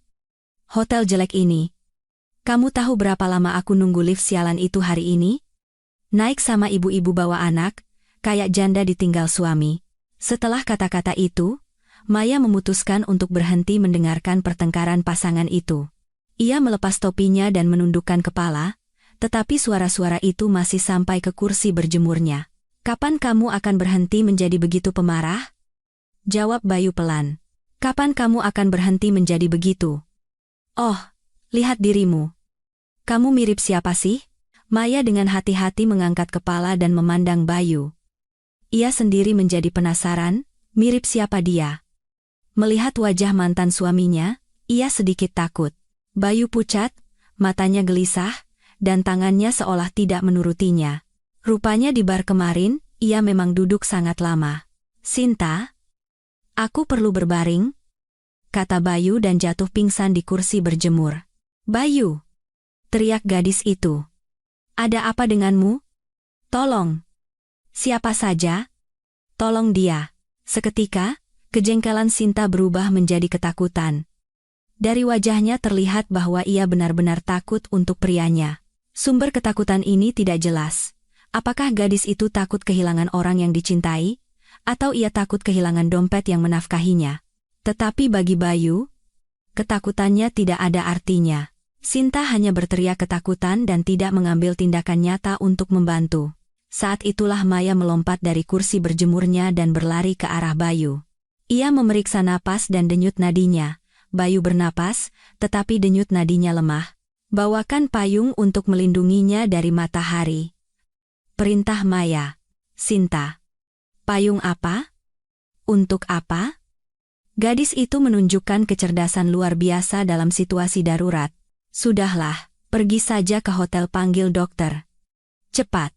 Gadis itu berlari ke hotel, dan Maya sadar bahwa ia harus memberikan pertolongan pertama sendirian. Orang-orang lain di pantai hanya menonton dengan rasa ingin tahu. Maya menekuk kaki Bayu di lutut, membalikannya ke samping, dan mendongakkan kepalanya ke belakang untuk membebaskan jalan napas. Kemudian ia berlari ke kursi berjemur di dekat laut, mengambil payung matahari, dan meletakkannya di dekat Bayu. 30 detik kemudian, pria itu mulai sadar. Ia perlahan membuka mata dan melihat Maya. Ia menatapnya tanpa kacamata dan topi. Maya, itu kamu? Tanya Bayu dengan tidak jelas. Iya, jawab Maya, menyadari bahwa ia benar-benar lupa tentang penyamarannya. Pada saat yang sama, Sinta kembali dari hotel bersama seorang dokter. Dokter mendekati Bayu, dan Maya kembali ke kursinya. Ia melihat dokter menyuntikkan sesuatu pada mantan suaminya, memeriksa denyut nadi, dan berkata kepada Sinta, semuanya baik-baik saja, pingsan biasa. Kemungkinan karena kepanasan. Sekarang ia perlu dibawa ke kamar yang sejuk dan dibiarkan beristirahat. Bagaimana saya akan membawanya? Heran gadis itu. Aku bisa jalan sendiri, bisik Bayu, bangkit dari kursi berjemur dan melihat sekeliling. Mungkin ia ingin mencari Maya, tetapi Maya tepat waktu kembali mengenakan topi dan kacamata dan berada di luar jangkauan pandang Bayu. Kemudian, bersama pacarnya, ia berjalan kembali ke hotel. Maya tetap berbaring di pantai. Situasi menjadi lebih rumit. Bayu tahu bahwa ia melihatnya, tetapi mereka belum sempat berbicara. Entah ia akan menganggapnya sebagai igawan pingsan, atau ia akan mencarinya. Keinginan untuk bertemu Bayu lagi benar-benar hilang dari Maya. Ia memandangi Bima yang sedang asyik dengan ponselnya, dan memikirkan reaksinya terhadap ayahnya, dan Bayu hampir pasti ingin melihat putranya, bahkan mungkin mulai berpartisipasi dalam pendidikannya. Kejadian hari ini menunjukkan dengan baik kepadanya dengan siapa lebih baik bersama, dengan wanita berpengalaman yang bisa berpikir, atau dengan gadis-gadis bodoh dan materialistis. Maya tidak menginginkan kembalinya Bayu ke dalam hidupnya. Lebih tepatnya, ia sangat takut akan hal itu, terutama jika Bayu mulai menyesal dan meminta maaf di hadapannya. Maya adalah gadis yang cukup berbelas kasihan dan bisa memaafkan banyak hal, tetapi memaafkan pengkhianatan, bahkan baginya, terlalu berlebihan. Maya mengemasi barang-barangnya dan pergi makan siang bersama putranya di kafe hotel. Di setiap pria yang duduk di sana, ia melihat Bayu. Karena cemas, ia tidak bisa makan dengan normal. Ia menggandeng tangan Bima dan membawanya kembali ke kamar. Belum sempat ia berbaring di tempat tidur, telepon berdering. Telepon itu ada di suatu tempat di dalam tas pantai dan Maya tidak bisa menemukannya. Pada saat yang sama, terdengar ketukan di pintu. "Tunggu sebentar," teriak Maya dan terus mencari telepon. Beberapa detik kemudian, telepon berhenti berdering, dan ketukan di pintu terdengar lagi. "Ada apa sih? Kan sudah dibilang tunggu sebentar." Dengan sedikit kesal Maya berjalan ke pintu dan membukanya. Di koridor berdiri Bayu. Maya langsung menutup pintu. "Maya, tunggu." Terdengar suara Bayu dari koridor. Maya berdiri beberapa detik, berpikir, dan membuka pintu lagi. "Bagaimana kamu menemukanku?" "Di resepsionis. Aku bertanya di kamar mana Maya tinggal dan menyebutkan namamu." "Aku bukan istrimu lagi," jawab Maya dengan tegas atas kecerdikan mantan suaminya. "Aku tahu apa yang kamu rasakan sekarang, tapi ayo kita bicara. Aku mohon. Kamu tidak tahu apa-apa. Beri aku kesempatan untuk menjelaskan sesuatu." "Tidak sekarang, anakku bisa dengar. Kalau begitu, nanti malam di bar hotel jam 10. "Baiklah." Rasa ingin tahu Maya akhirnya menang. "Tolong datang." Ya, Maya menutup pintu. Sekarang ia harus mempersiapkan diri secara mental untuk percakapan dengan mantan suaminya, tetapi ia tidak tahu bagaimana. Sisa waktu sebelum percakapan itu, ia tidak bisa tenang. Apa yang akan diceritakan Bayu kepadanya? Cerita apa yang akan ia karang? Perlukah percaya pada satu kata pun darinya? Maya tidak menemukan jawaban atas pertanyaan-pertanyaan ini. Satu-satunya hal yang ia tanamkan pada dirinya adalah untuk bersikap tegas, tidak sentimental, dan kritis terhadap semua yang akan ia dengar. Dengan pemikiran seperti itu, setelah menidurkan Bima, ia menuju ke bar. Memilih meja kosong di sudut bar di mana musik paling tidak terdengar, Maya mulai menunggu. 10 menit kemudian, Bayu muncul di pintu masuk. Maya tidak memberikan isyarat apapun agar ia lebih cepat menemukannya. Pria itu dengan saksama mengelilingi bar, dan sampai di meja paling jauh. "Halo Maya," kata Bayu dengan nada bersalah. "Sudah bertemu," potong Maya. "Kamu sudah pesan sesuatu?" "Belum." "Kamu kesini untuk minum? Akan lebih mudah untuk berbicara." "Sebentar." Bayu menuju ke bar, memesan 2 koktail, dan membawanya ke meja. "Dokter sudah mengizinkanmu minum?" "Sepertinya setelah pingsan lebih baik ditunda. Aku ambil yang non-alkohol." "Oh ya. Terima kasih sudah menolongku di pantai tadi. Kalau bukan kamu, aku tidak tahu apakah dia akan terpikir untuk memanggil dokter." "Sama-sama. Kenapa kamu tidak menjaga kesehatanmu?" "Dengan kondisi hangover di cuaca panas. Entah kenapa, aku jadi kurang memperhatikan kondisiku akhir-akhir ini. Mungkin harus lebih perhatian. Lagi pula, usiaku bukan 18 tahun lagi." "Tidak? Untuk apa? Kamu kan sudah lama meninggal. Dan orang mati tidak butuh kesehatan." "Maya," Bayu menghela napas berat. "Aku akan mulai bicara, dan tolong jangan potong pembicaraanku. Dengarkan aku mohon. Aku akan mencoba. Jadi, 3 tahun lalu, aku mulai menerima ancaman. Perusahaan kami bersinggungan dengan salah satu organisasi yang sangat serius. Semuanya berawal ketika aku mengambil pinjaman untuk proyek baru kami. Tentu saja bukan dari bank tidak akan memberikan pinjaman dengan syarat seperti itu, jadi aku beralih ke organisasi yang meragukan ini. Kami menandatangani kontrak, sejumlah besar uang ditransfer ke rekening kami, tetapi kontraktor yang kami pilih tidak memenuhi kewajibannya dan menghilang. Belakangan, kata perwakilan mereka terlihat di Siprus, tapi bukan itu intinya. Aku menghubungi organisasi pemberi pinjaman, menjelaskan situasinya, tapi tentu saja tidak ada yang mau mendengarkan. Aku diberi waktu sebulan untuk mengembalikan utang, kami pergi ke polisi, tapi di sana mereka bilang tidak bisa membantu apa-apa karena baik organisasi itu maupun kontraktor bekerja secara tidak resmi. Sejak saat itu, mereka mulai meneleponku, mengirim email. Aku takut mereka akan mulai datang ke rumah kami, menuntut pengembalian uang, dan bagaimana aku bisa menemukan uang sebanyak itu dalam sebulan. Setiap hari, ancaman datang semakin sering, dan aku memutuskan untuk pergi jauh-jauh ke Kalimantan. Setelah berada di sana selama beberapa minggu, Aku sudah akan kembali ketika penjaga penginapan tempatku tinggal memberitahuku bahwa sekelompok pemuda berpenampilan atletis menanyakanku. Aku sadar bahwa mereka menemukanku, tidak ada tempat untuk lari. Mereka akan mengejarku di bandara, di stasiun, bahkan di penginapan. Aku bingung. Rasanya hidup sudah berakhir. Aku ingat saat itu aku lari ke hutan, dengan ajaib menemukan sinyal di sana dan berhasil menelepon direktur utama kami, Pak Wirawan. Aku ingat betul percakapan itu. Awalnya ia memotong pembicaraanku dan menceritakan bahwa kamu menelepon, menanyakan di mana aku. Aku sangat menyesal, tapi aku tidak bisa melibatkanku. Jadi, aku menceritakan semuanya kepadanya. Saat itulah kami menyusun rencana untuk memalsukan kematianku di sana, di sungai itu. Kami sering arung jeram di sana, jadi kami memutuskan untuk menggunakan itu sebagai alasan. Aku memberitahu rekan-rekan perusahaan yang ada di sana bahwa perlu menyebarkan berita tentang kematianku dan entah bagaimana menyelesaikan masalah dengan tim SAR. Pak Wirawan harus menyebarkan berita itu ke seluruh perusahaan. Dan datang menemuimu. Bagaimana bisa kamu? Bisik Maya. Aku menyelamatkan nyawa, dan bukan hanya nyawaku sendiri. Mereka bisa menekanku melalui kalian. Bayu menyesap koktailnya dan melanjutkan. Pak Wirawan berjanji akan membantu kalian. Dia membantu. Nah, setidaknya begitu. Setidaknya begitu?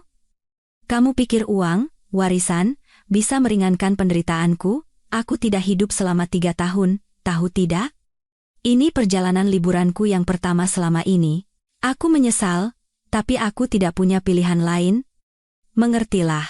Kamu bisa pergi bersama kami ke luar negeri, bersembunyi di sana. Kenapa kamu memilih cara yang paling kejam?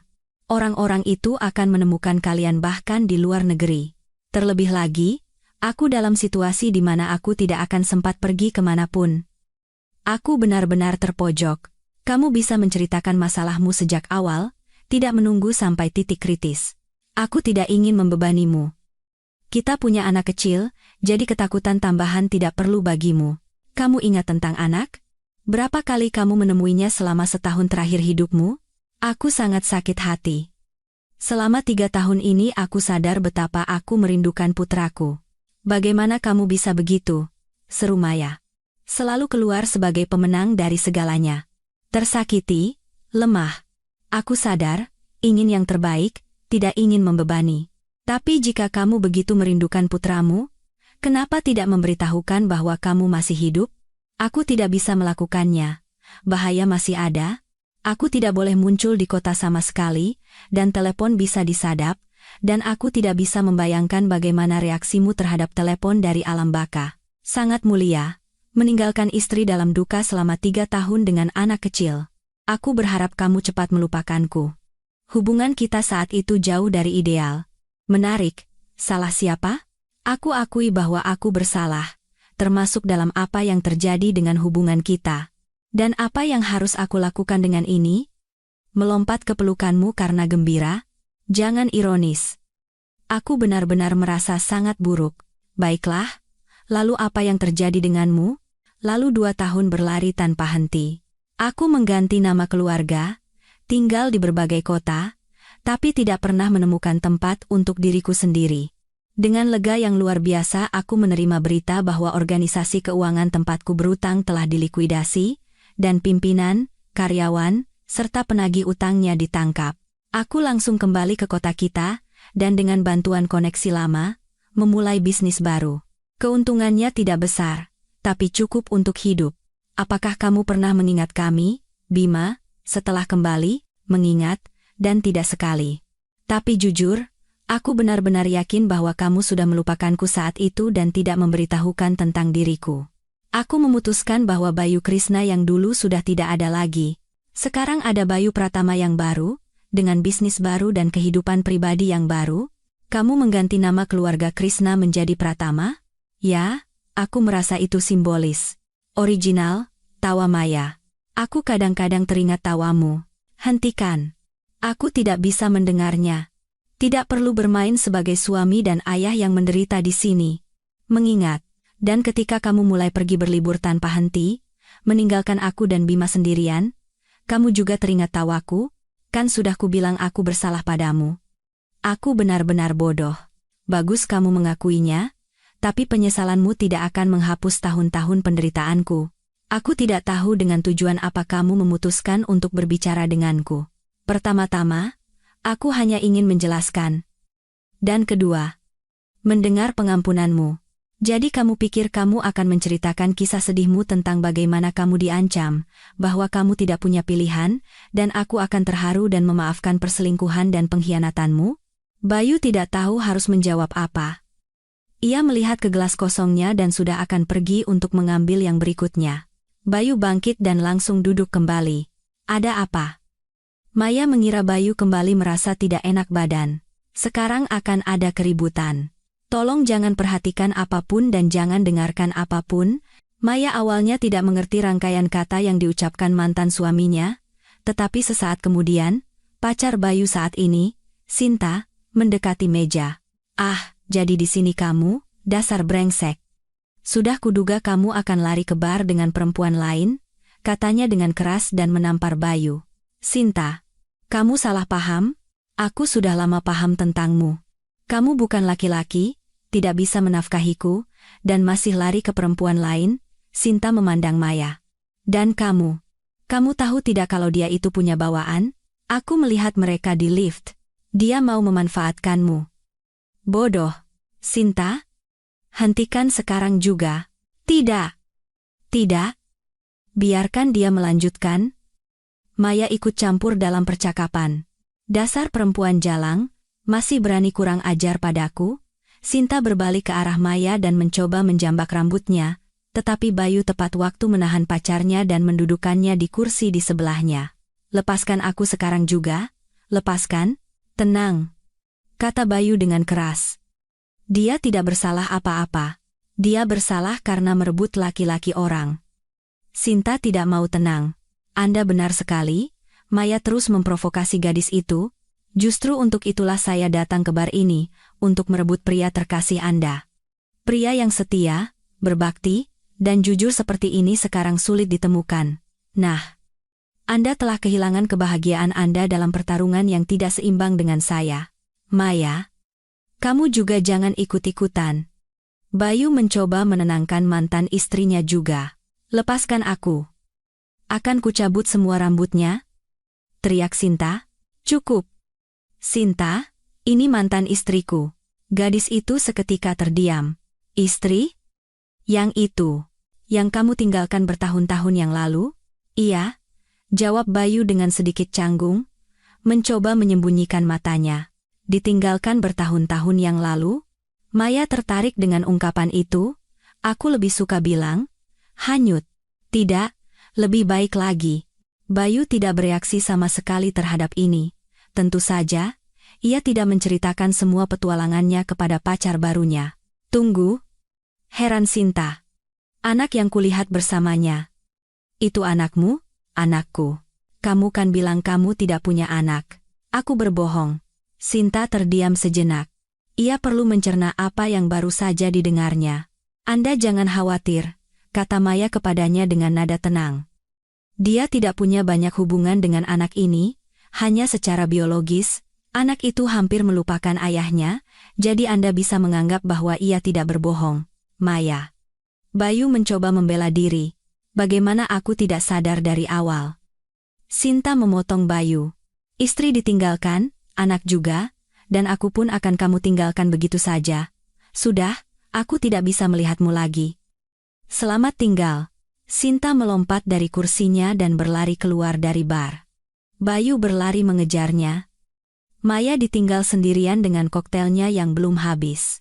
Bisakah ia berpikir seminggu yang lalu apa yang akan terjadi pada liburan pertama dalam bertahun-tahun ini? Setelah liburan seperti ini, seperti kata orang, akan dibutuhkan liburan lagi. Begitu banyak peristiwa yang harus dipikirkan dalam waktu lama. Tetapi secara batin, ia senang. Pertama, karena Bayu masih hidup. Ya, dia bajingan, pengkhianat, pembohong, tetapi ia hidup. Kedua, Maya sadar bahwa masa berkabung dalam hidupnya telah berakhir. Sekarang akan muncul kesulitan baru, cerita kepada Bima tentang ayahnya. Tetapi semua ini hanya masalah sehari-hari, bukan tragedi. Setidaknya, hidup Maya akan menjadi jauh lebih menarik dari sebelumnya. Karena itu, ia tidak memperhatikan teriakan, hinaan, dan upaya untuk menjambak rambutnya dari pihak gadis yang berapi-api itu, karena ia sadar bahwa tahap baru dalam hidupnya telah dimulai, dan masa lalu tidak akan pernah kembali, bahkan dalam kenangan. Maya bangkit dan dengan perlahan keluar dari bar. Ia ingin berjalan-jalan sebentar di udara segar. Di halaman hotel sudah tidak ada siapa-siapa. Semua orang berada di kamar atau di bar dan restoran. Menghirup udara hangat Bali, Maya merasa bahwa ia telah bebas. Belenggu duka telah hancur. Ia berjalan ke sebuah taman kecil dan melihat Bayu duduk di bangku. "Dilihat dari ekspresimu, kamu tidak berhasil mengejarnya," kata Maya dan duduk di sebelah mantan suaminya. "Berhasil? Tapi sepertinya dia meninggalkanku. Kali ini untuk selamanya. Sekarang sedang mengambil barang-barang dari kamar. Untuk apa kamu butuh taman kanak-kanak ini? Kalian kan tidak pernah bisa semenit pun tanpa bertengkar. Setiap malam aku mendengar detail hubungan kalian. Aku tidak tahu. Sesuatu menahannya. Dia muda, aku sudah tidak lagi. Ingin energi muda, keceriaan, sudah bersenang-senang. Kan?" Jawab Bayu sambil melambaikan tangan. "Dengar, aku tidak mau memarahimu lagi. Lagi pula kamu sudah tahu semua tentang dirimu sendiri. Tapi katakan, apa kamu tidak kasihan pada dirimu sendiri? Maksudmu?" "Yah, begini. Sepanjang hidupmu kamu selalu berlari, mencoba mengejar uang, mendapat ancaman terhadap nyawamu sendiri, yang membuatmu harus memalsukan kematianmu sendiri. Mencoba mengejar kebahagiaan dalam kehidupan pribadi, mendapat gadis naif yang suka berteriak ini. Kamu masih belum tua, tapi sudah pingsan karena hangover. Untuk apa semua ini kamu butuhkan? Kemana kamu sampai?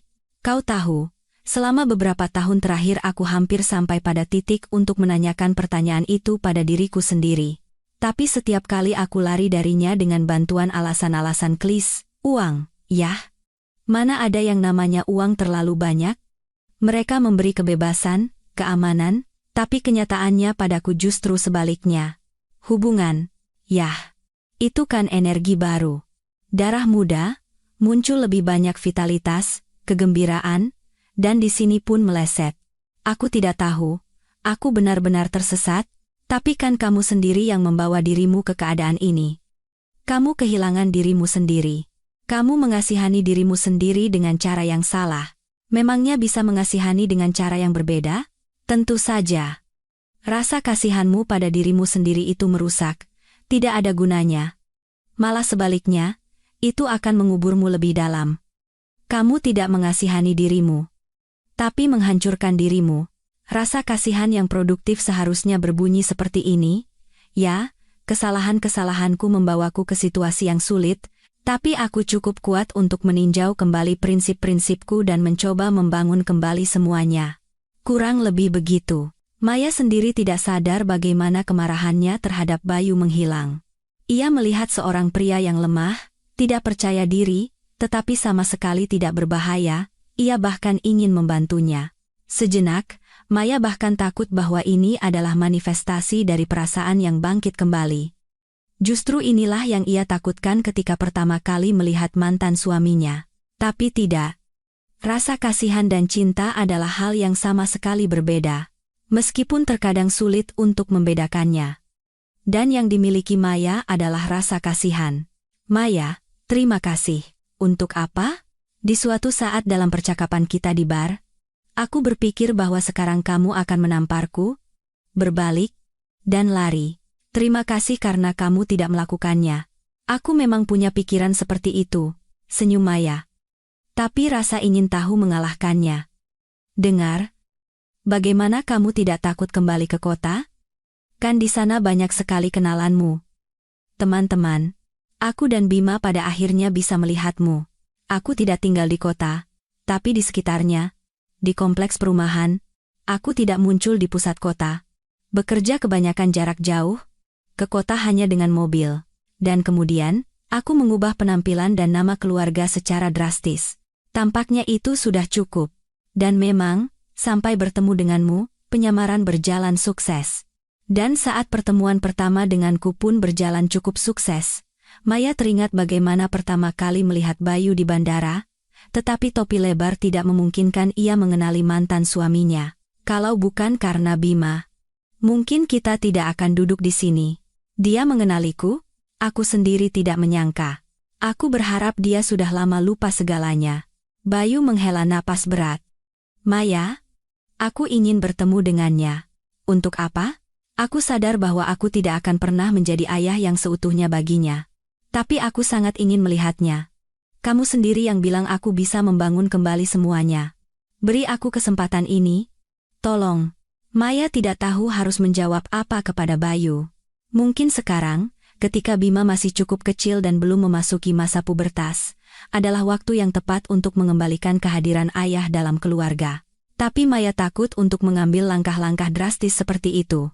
Ia sudah terbiasa membesarkan Bima sendirian. Aku tidak tahu. Pertemuan ini bisa sangat berat baginya. Aku mengerti segalanya. Aku akan berusaha semaksimal mungkin untuk bersikap bijaksana. Baiklah, tapi begini saja. Pagi hari aku akan mempersiapkannya, memberitahunya tentangmu. Lalu kita bertemu, bicara sebentar. Setelah pertemuan, aku akan bicara lagi dengannya sendirian. Dan hanya jika ia ingin melihatmu lagi, kita akan lihat apa yang harus dilakukan selanjutnya. Tentu.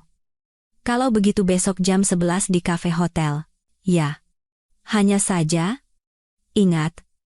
Bagi Bima, kamu adalah seorang penjelajah. Menjelajahi negeri-negeri baru. Ide yang menarik darimu. Baiklah. Aku mengerti. Maya mengucapkan selamat tinggal dan pergi ke kamarnya. Ia gelisah dan tidak bisa tidur sampai pagi. Sulit baginya untuk membayangkan bagaimana pertemuan besok akan berjalan, bagaimana reaksi Bima, bagaimana Bayu akan bersikap. Terlalu banyak faktor yang tidak bisa diprediksi. Atau mungkin putranya Prosto tidak ingin melihat ayahnya lagi. Dalam perenungan ini, Maya berbaring sampai alarm berbunyi. Ia menyetelnya pada jam 10 pagi agar sempat bersiap-siap dan menjelaskan semuanya pada Bima. Ma, hari ini kita mau kemana? Tanya putranya. Mengamati bagaimana ibunya merias wajah. Iya. Maya berbalik ke arah Bima. Ingat penumpang di pesawat yang kamu sebut ayah? Ingat. Jadi, kamu benar. Itu memang ayahmu. Bayangkan, dia kembali dari perjalanannya, langsung ke Bali. Kan aku sudah bilang. Kan aku sudah bilang. Seru anak itu dengan gembira. Dan kita akan menemuinya hari ini? Iya, iya. Dia akan sangat senang melihatmu. Aku juga. Maya senang dengan reaksi putranya. Ayahnya menarik baginya, yang berarti secara psikologis pertemuan ini seharusnya tidak terlalu berat bagi Bima seperti yang dikhawatirkan. Di mana saja dia selama ini? Tanya anak itu. Dia sendiri yang akan menceritakan semuanya padamu. Ketika waktu mendekati jam 11 yang ditunggu-tunggu, Maya dan putranya keluar dari kamar. Ia semakin gugup. Mungkin sebelum terlambat, batalkan saja pertemuan ini, biarkan saja seperti dulu. Tidak. Tidak ada jalan kembali. Maya sudah memberitahu semuanya pada Bima, dan pembatalan pertemuan secara tiba-tiba justru akan menimbulkan trauma psikologis yang sangat dikhawatirkan ibunya. Maya dan putranya sampai di kafe yang terletak di lantai pertama hotel. Bayu sudah duduk di dalam. Melihat mantan istri dan putranya, ia bangkit dan berjalan ke arah mereka. Ayah, kata Bima dengan keras dan juga berjalan ke arah Bayu. Halo. Halo anakku, kata Bayu sambil memeluk putranya. Maya menyapa mantan suaminya, dan mereka semua duduk di meja. Nah, ceritakan bagaimana kabarmu? Kata Bayu kepada putranya. Menyenangkan. Di sini keren sekali. Aku dan Mama baru pertama kali melakukan perjalanan sekeren ini. Kalian hebat, dan aku selalu mengingatmu. Lanjut anak itu berbagi kesan, Maya memandangnya dengan heran. Benarkah? Benar-benar. Hanya saja aku lihat Mama tidak begitu senang kalau aku mulai bertanya tentangmu. Aku pikir itu karena Mama sangat khawatir padamu, jadi aku berusaha tidak membicarakanmu di depannya, hanya memikirkannya saja. Kamu di mana saja selama ini? Aku. Yah, Mama mungkin sudah menceritakan sesuatu padamu. Bayu menahan air mata dengan sekuat tenaga. Aku berada jauh dan tidak bisa datang menemui kalian. Begitulah pekerjaanku. Mengerti? Bepergian ke berbagai kota, desa, hutan, danau, menjelajahi wilayah berbahaya. Pekerjaan ini menuntut kehadiran terus-menerus, dan kami para penjelajah sangat jarang bertemu dengan keluarga kami. Kenapa kamu tidak berhenti dari pekerjaan itu agar aku dan Mama bisa lebih sering melihatmu? Yah, seseorang harus melakukannya, kan? Biarkan saja mereka yang tidak punya siapa-siapa untuk dikunjungi, yang tidak ada yang menunggu, yang melakukannya. Bayu sadar bahwa ia tidak bisa lagi menahan emosinya. Ia berpura-pura ada telepon mendesak dan berlari ke toilet. Ya, dalam situasi seperti ini, terkadang pria juga perlu menangis. Lihat, Bima, betapa sibuknya pekerjaan ayah, kata Maya, tinggal berdua dengan putranya. Bahkan saat liburan, telepon terus berdering dan mengganggu. Untuk apa pekerjaan seperti itu baginya? Keluh anak itu. Setiap orang punya panggilannya masing-masing. Beberapa menit kemudian, Bayu kembali. Maaf? Ya. Harus terputus. Kita tadi sedang membicarakan pekerjaanmu yang sibuk dan panjang yang tidak memungkinkanmu bertemu dengan putramu. Maya mulai mengarahkan pembicaraan ke partisipasi Bayu selanjutnya dalam pendidikan Bima. Ya, mengenai pekerjaan. Bayu sedikit terbata-bata. Kau tahu, Bima, aku berhenti dari pekerjaan itu, baru saja, lewat telepon. Benarkah? Hore. Sekarang kita akan lebih sering bertemu? Tanya anak itu dengan gembira. Ya, kita pasti akan lebih sering bertemu. Bayu memandang Maya. Tapi jika Mama, tentu saja, tidak keberatan. Mama? Apa Mama bisa keberatan? Heran Bima. Tentu saja tidak. Tentu saja aku tidak akan keberatan. Hanya saja, seberapa sering kalian akan bertemu akan sangat tergantung pada ayah. Aku janji kita akan bertemu sesering mungkin, kata Bayu dengan tegas kepada putranya. Kenapa kamu tidak bisa tinggal bersama kami lagi seperti dulu? Bayu tidak tahu harus menjawab apa kepada Bima. Ia dengan bingung memandang mantan istrinya. Maya mencoba keluar dari situasi yang sulit ini, karena ayah secara bertahap harus memulai hidup baru, mencari pekerjaan baru, dan ia tidak akan punya cukup waktu untuk berada bersama kita terus-menerus. Dan nanti, kalau sudah dapat pekerjaan, dia bisa, kan? Bima membuat Maya dan Bayu semakin canggung. Kita tidak tahu apa yang akan terjadi nanti. Nanti kita lihat saja. Maya menghindari jawaban. Bayu, Maya, dan Bima masih duduk lama di meja dan mengobrol. Mereka membahas liburan, laut, dan perjalanan, menceritakan tentang kehidupan mereka dan membuat rencana untuk masa depan. Hari itu tidak berakhir dengan sarapan di kafe. Mereka semua pergi ke pantai bersama. Bayu bahkan mulai mengajari putranya berenang. Mereka seolah saling mengerti satu sama lain. Bahkan dengan ibunya, proses belajar apapun tidak berjalan dengan minat yang sama bagi Bima. Maya mengamati semua ini dan teringat masa-masa ketika ia dan Bayu baru memulai hubungan dan ketika Bima baru lahir. Itu adalah nostalgia yang menyenangkan, tetapi dengan sangat cepat Maya kembali menguasai diri. Tidak bisa begitu saja melupakan perbuatan Bayu, perselingkuhan dan pengkhianatannya. Bagus bahwa ia dan putranya bisa akrab, tetapi perlu menjaga jarak agar tidak mengulangi kesalahan yang sama. Meskipun Bayu telah banyak berubah selama ini. Menjelang malam, mereka bertiga berjalan-jalan di kota. Dari kejauhan, Maya, Bayu, dan Bima tampak seperti keluarga bahagia sejati. Hari mulai gelap, dan mereka kembali ke hotel. Setelah berpamitan di lift, Maya dan Bima masuk ke kamar mereka. Gimana, kamu suka bersama ayah? Tanya Maya. Sangat. Aku ingin setiap hari kita seperti ini, bersama-sama. Setiap hari tidak bisa. Besok kita sudah harus terbang pulang. Apa? Besok? Ya. Maya dengan semua petualangan bersama Bayu seolah-olah lupa bahwa liburan akan segera berakhir. Sayang sekali, apa kita akan terbang pulang bersama ayah? Tidak. Dia akan terbang nanti. Lain kali kita akan bertemu dengannya di kota kita. Menunggu lagi? Jangan khawatir, kali ini kamu harus menunggu jauh lebih sedikit. Jawab Maya dengan penuh harap. Ma, kenapa kalian tidak bisa tinggal bersama seperti dulu? Kan sudah Mama jelaskan. Inilah hidup. Terkadang kita harus memilih apa yang tidak terlalu kita sukai. Jalan seperti itulah yang harus dipilih ayah. Tapi semuanya akan berubah bagi kita. Kita akan lebih sering melakukan perjalanan seperti ini, lebih sering bertemu dengan ayah. Kamu akan suka. Baiklah, sambil menguap kata anak itu, dan pergi ke tempat tidurnya. Maya juga segera berbaring, tetapi beberapa menit kemudian telepon berdering. Maya diam-diam keluar ke balkon, dan menutup pintu rapat-rapat agar tidak membangunkan Bima. "Halo, Maya, ini kamu?" Di telepon terdengar suara Bayu. "Ya. Kamu masih punya nomorku, seperti yang kamu lihat." "Gimana Bima? Kamu sudah bicara dengannya?" "Sudah. Dia senang. Bagus sekali.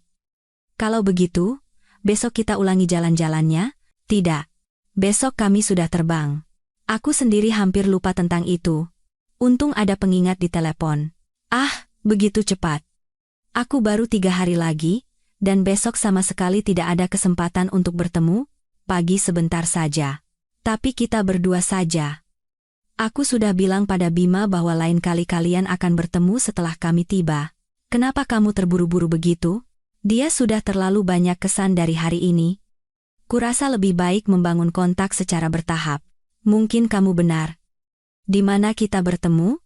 "Ayo di taman di halaman hotel." "Baiklah. Selamat malam dan sampai besok." "Apa kamu menyimpan dendam lama? Dan untuk apa marah? Pada kelemahanmu?" "Kelemahan bukan kejahatan. Jadi kamu bisa hidup tenang, aku tidak dendam padamu. Kamu wanita yang sangat bijaksana." Aku lama tidak bisa tidur, terus memikirkan Bima dan kamu. Ingat dia bertanya kenapa kita tidak bisa mulai hidup bersama lagi? Ingat. Tadi malam dia bertanya lagi padaku. Jadi mungkin dia benar? Jika kamu sudah memaafkanku, jika kita bisa akrab dengan Bima, kenapa kita tidak memulai semuanya dari awal?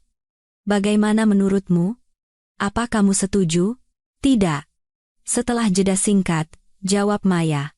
Betapa sulitnya ia memaksakan diri untuk mengucapkan kata itu. Kemungkinan untuk mengulang kebahagiaan keluarga masa lalu begitu menggoda. Perasaan Maya terhadap Bayu kembali berkobar. Tetapi ia menahan diri. Maya ingat peringatan yang ia berikan pada dirinya sendiri di pantai. Jangan mengulangi kesalahan yang sama. Jawaban ya yang tergesa-gesa bisa menjadi kesalahan itu. Semuanya berputar terlalu cepat dan tiba-tiba. Pada dasarnya, dengan Bayu yang baru, ia baru kenal beberapa hari. Untuk memulai hubungan serius dan hidup bersama, itu terlalu singkat, dan pengampunan yang ia berikan pada Bayu sama sekali, tidak berarti kemungkinan untuk memulai hubungan itu. Memaafkan adalah satu hal, tetapi tidak membiarkan sakit hati baru adalah hal lain sama sekali. Bayu tidak membantah penolakan Maya. Ia menggelengkan kepala dan berkata, "Aku mengerti jawabanmu.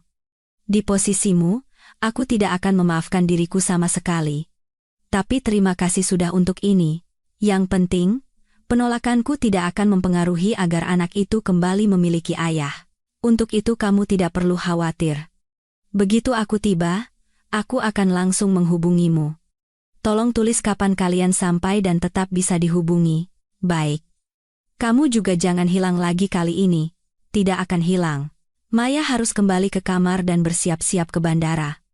Baik ia maupun Bayu jelas ingin berpelukan sebagai ucapan selamat tinggal, tetapi mereka tidak melakukannya. Mungkin, dengan mengatakan tidak, Maya telah membuat pilihan tersulit dalam hidupnya. Ia pada dasarnya adalah orang yang tidak bisa menolak sejak kecil.